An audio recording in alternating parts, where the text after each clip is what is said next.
Selamat siang, jumpa lagi dengan Denok Ayu Novel.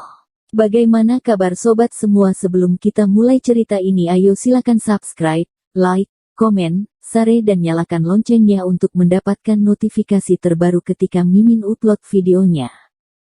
Menantu terbaik bab 453 hilang. Kecurigaan Hanbing bukan tidak masuk akal. Bagaimanapun, Lin Yu pertama kali mengatakan bahwa Xiaozi diculik, dan Rose adalah wanita yang penuh kebohongan.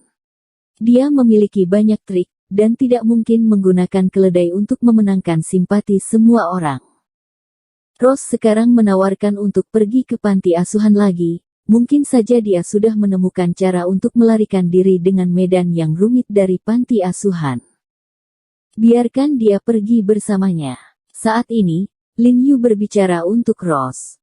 Rose mengedipkan mata pada Lin Yu sambil tersenyum, dan berkata dengan suara yang menawan, "Adik kecil, kamu yang terbaik untuk saudara perempuan." Bagaimanapun, cederanya belum sembuh sepenuhnya.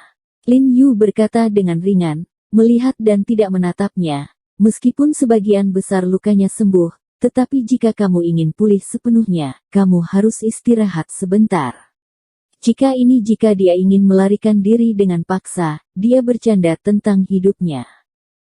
Orang jahat. Rose menatap Lin Yu, dan menghela napas, "Men, aku suka yang baru dan benci yang lama. Jika kamu mengerti, kamu tidak tahu apakah kamu akan menghargainya. Kalau begitu kau ikut dengan kami, dia pasti tidak akan bisa lari jika kau ada di sana." Hanbing mendengar kata-kata Lin Yu dan menoleh ke Lin Yu dan berkata bahwa akan lebih aman jika Lin Yu pergi. Lin Yu mengangguk dan tidak menolak, bahkan dia sangat khawatir dengan Xiaozi, dan ingin melihat apakah Xiaozi kembali. Setelah Hanbing memborgol Rose, ia mengeluarkannya. Lin Yu menyapa Jiang Yan dan segera mengikuti Bu Cheng, dan naik salah satu kendaraan off-road bersama Hanbing dan yang lainnya. Saat kami berjalan ke panti asuhan, Rose sangat menantikannya. Aku tahu dia sangat ingin bertemu dengan kakaknya. Setelah aku memberitahumu siapa orang ini, apakah itu akan dianggap sebagai layanan berjasa? Rose tiba-tiba bertanya. Lupakan. Hanbing mengangguk. Lalu apa yang telah aku lakukan sebelumnya juga bisa dihapuskan? Rose menoleh dan bertanya. Itu tergantung dari apa yang kamu lakukan sebelumnya. Aku tidak bisa menjawabmu untuk saat ini. Hanbing menoleh dan meliriknya, dan berkata dengan dingin, "Melihat teknikmu, kamu belum pernah membunuh orang sebelumnya, kan?" "Iya." Rose menghela nafas sedikit, dan berkata dengan sangat sedih, "Aku memang membunuh banyak orang sebelumnya, tapi mereka dianiaya, tapi orang-orang itu memang orang terkutuk." Keluhan dan ketidakberdayaan yang tak terkatakan dalam suaranya. Hanbing mendengus dingin, dia tidak percaya wanita yang penuh kebohongan ini. Ketika mendekati panti asuhan, Hanbing bertanya kepada rekan-rekannya di pintu lagi, dan setelah memastikan bahwa tidak ada orang yang mencurigakan di sekitar, dia meminta Tan Kai dan yang lainnya untuk berhenti di persimpangan sebelumnya, jika tidak beberapa mobil akan lewat, yang tampaknya terlalu mencolok. Dan mobil mereka langsung menuju ke pintu belakang samping panti asuhan seperti yang dikatakan Rose. Yang mengejutkan Hanbing, Rose benar-benar tidak berbohong padanya, memang ada gerbang besi yang sangat kecil di sini, sangat tidak mencolok, dan masih terkunci saat ini. Rose tidak terburu-buru keluar dari mobil, tapi menoleh ke Hanbing dan berkata, "Bisakah kamu membantuku melepas borgol? Aku tidak ingin kakakku melihatku seperti ini." Hanbing ragu-ragu sejenak, lalu mengeluarkan kunci untuk melepaskan borgol di pergelangan tangan Rose, lalu berkata dengan dingin, "Jika ada perubahan, jangan salahkan aku, sama-sama. Jangan khawatir, aku akan mengikuti Jiarong Brother." Rose berkedip dan tersenyum.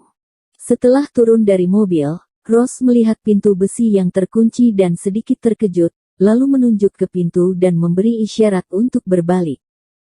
Hanbing tidak mengatakan sepatah kata pun, dan berbalik melalui gerbang besi terlebih dahulu.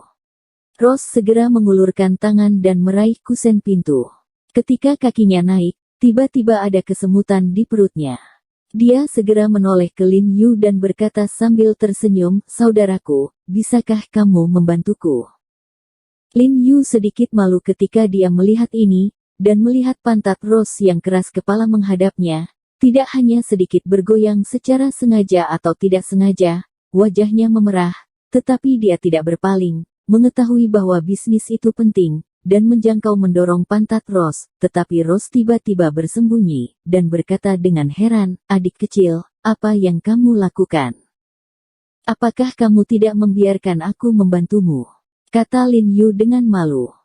"Aku memintamu untuk membantuku, tapi aku tidak menyuruhmu untuk menyentuh pantatku." Rose mengedipkan mata padanya dan tersenyum, "Aku tidak berharap kamu terlihat serius, tapi hatimu tidak jujur sama sekali. Aku hanya memikirkan adikku, Murah." Saat dia mengatakan itu, dia terkikik, ekspresinya tidak puas. "Lalu bagaimana kamu ingin aku membantumu?" Lin Yu merasa malu dan marah, mengetahui bahwa wanita ini sengaja mempermainkan dirinya, dan tidak bisa menahan untuk tidak bertanya dengan kasar.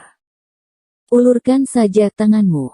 Melihat amarah Lin Yu, Rose segera tersenyum, mengedipkan mata padanya, dan berkata dengan lembut, "Jangan khawatir, akan ada kesempatan di masa depan, aku akan membiarkanmu menyentuhnya." "Cepatlah." Han Bing di gerbang besi membuat wajah cemberut dan suaranya sangat dingin.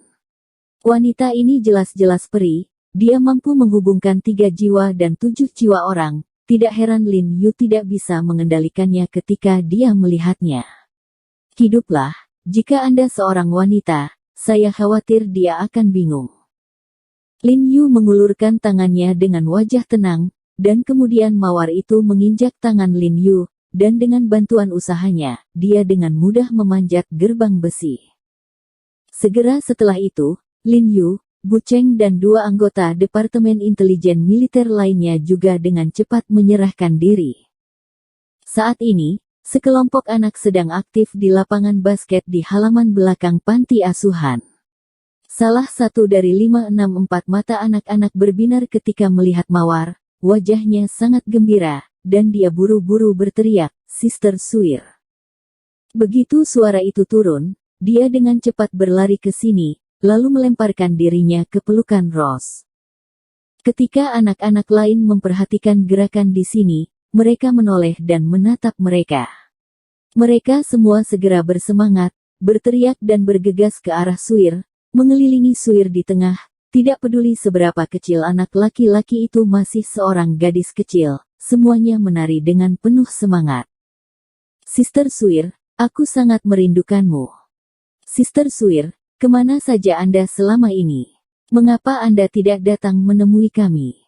Saya sudah bersikap baik akhir-akhir ini. Sister Suir, lukisan yang saya gambar untuk Anda telah disimpan selama seminggu, dan akhirnya saya melihat Anda.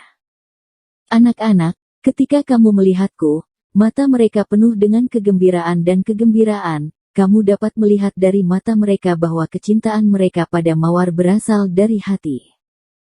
Rose sabar, berjongkok untuk berbicara dengan mereka satu persatu, dan senyum di wajahnya sangat langka dan berubah menjadi sepasang keanggunan intelektual. Han Bing dan 2 agen khusus dari Departemen Intelijen Militer sangat terkejut saat melihatnya. Mereka benar-benar tidak menyangka Rose, wanita pembunuh seperti itu, akan begitu populer di kalangan anak-anak. Lin Yu tidak bisa membantu tetapi menggelengkan kepalanya ketika dia melihat adegan ini, dan berkata tanpa daya pada Han Bing, "Sekarang kamu harus mengerti mengapa aku tidak percaya bahwa dia adalah orang yang begitu jahat, kan?" Han Bing mengangguk, sedikit ragu untuk berbicara, dan akhirnya menghela nafas sedikit. Jujur saja, setelah melihat pemandangan di depan matanya, dia menemukan bahwa Rose tidak terlalu menyebalkan di dalam hatinya. Rose juga tidak banyak bicara dengan anak-anak, dia berdiri dan menyentuh kepala mereka, dan bertanya, "Apakah Xiaozi sudah kembali?" "Saya tidak melihatnya." Beberapa anak menggelengkan kepala. Rose mau tidak mau ekspresinya berubah, ekspresinya sedikit gugup, jelas sedikit khawatir. Anak-anak kecil ini ada di luar, dan itu normal jika mereka belum melihat Xiaozi, mungkin dia bersama Dekan Gong sekarang. Lin Yu melihatnya khawatir dan buru-buru menghiburnya. Rose mengangguk, dan kemudian menanyai anak-anak. Setelah mengetahui bahwa Dekan Gong ada di ruang kesehatan, dia segera membawa Lin Yu dan yang lainnya ke ruang kesehatan di lantai 4. Disinilah Lin Yu melepaskan mawar terakhir kali, jadi kedatangan Lin Yu ke sini dianggap sebagai jalan yang akrab. Pada saat ini, Presiden Gong sedang mendiskusikan sesuatu dengan seorang dokter wanita di kota kesehatan. Rose dengan bersemangat masuk dan berteriak dengan cemas, "Dekan Gong." Suir. Din Gong juga sangat gembira setelah melihat Rose, tapi melihat Han Bing dan yang lainnya di belakang Rose, dia tidak bisa menahan perasaan tidak wajar di wajahnya. "Din Gong, apakah Xiaozi sudah kembali?" Rose bergegas masuk dan meraih tangan Dekan Gong dan bertanya dengan penuh semangat. "Xiaozi." Dekan Gong sangat terkejut dan berkata dengan sangat ragu, "Bukankah Xiaozi dijemput olehmu?" Rose mengguncang tubuhnya dengan tiba-tiba ketika dia mendengar ini, matanya menunjukkan rasa ngeri, dan dia dengan bersemangat berkata, "Pagi ini tidak ada yang mengiring Xiaozi kembali." "Tidak." Dekan Gong menggelengkan kepalanya, panik, "Bukankah Xiaozi bersamamu?" Lin Yu dan Han Bing tidak bisa tidak mengubah wajah mereka ketika mereka mendengar ini jelas, Xiaozi tidak dikirim kembali. Wajah Rose berubah tiba-tiba, menjadi pucat, dengan jejak kepanikan yang tak terlukiskan di matanya. Lalu dia berbalik dan berteriak pada Han Bing, "Bukankah kamu mengatakan bahwa berita menyelamatkanku tadi malam tidak menyebar?" Han Bing segera mengangguk, dan dengan sungguh-sungguh berkata, "Kami benar-benar tidak menyebarkannya. Dan tadi malam saya menemukan seseorang untuk memeriksa daerah sekitar Qingban Xiao sebelumnya. Tidak ada orang, kecuali kami yang sedikit. Tidak mungkin ada orang yang tahu apa yang terjadi tadi malam. Apa yang salah?" Karena tidak ada yang tahu bahwa Lin Yu menyelamatkan Rose, dan Han Bing merilis berita bahwa Rose adalah pembunuh berantai sesat pagi ini, secara teori orang yang membajak Xiaozi seharusnya melepaskan Xiaozi kembali. "Jangan khawatir, apakah kamu yakin waktu yang kamu setujui dengannya benar?" "Apakah pagi ini?" Lin Yu buru-buru bertanya. Dia berkata, "Ini tidak akan pernah melebihi tengah hari." Wajah Rose pucat, dan butiran besar keringat di dahinya menyelinap di wajah putihnya. "Kalau begitu, ketidaknormalan ini dengan sengaja berbohong padamu." Han Bing berkata dengan dingin, maksud dari kata-katanya sudah jelas, menunjukkan bahwa Rose Xiaozi telah dicabik-cabik. "Kamu seharusnya sudah memikirkan ini sejak lama." "Tidak." Rose menggelengkan kepalanya dengan penuh semangat, menegaskan, apa yang dia janjikan pasti akan dilakukan, dan dia tidak perlu membunuh Xiaozi. Lin Yu dan Han Bing saling memandang, mengerutkan kening tidak tahu harus berkata apa. "Apa kau yakin tidak ada yang salah dengan bangsamu?" Rose mengerutkan kening dan merenung sejenak, lalu tiba-tiba mengangkat kepalanya, menatap Han Bing dengan dingin, dan bertanya, "Mungkinkah ada pengkhianat di antara orang-orangmu yang membocorkan situasi tadi malam?" Karena Han Bing dan yang lainnya tahu yang sebenarnya, Xiao Zidao belum kembali, seseorang pasti telah membocorkan kebenaran. "Mustahil." Ekspresi wajah Han Bing berubah, dan dia langsung menyangkal. "Bagaimana tidak mungkin?" Rose berkata dengan suara yang sangat dingin, "Bagaimanapun juga, Departemen Intelijen Militermu telah menjadi pengkhianat." Bersambung. Terima kasih kepada kalian yang telah menonton video ini. Jangan lupa tekan tombol subscribe-nya dan nyalakan notifikasinya untuk mendapatkan video-video seru lainnya dari Denok Ayu Novel.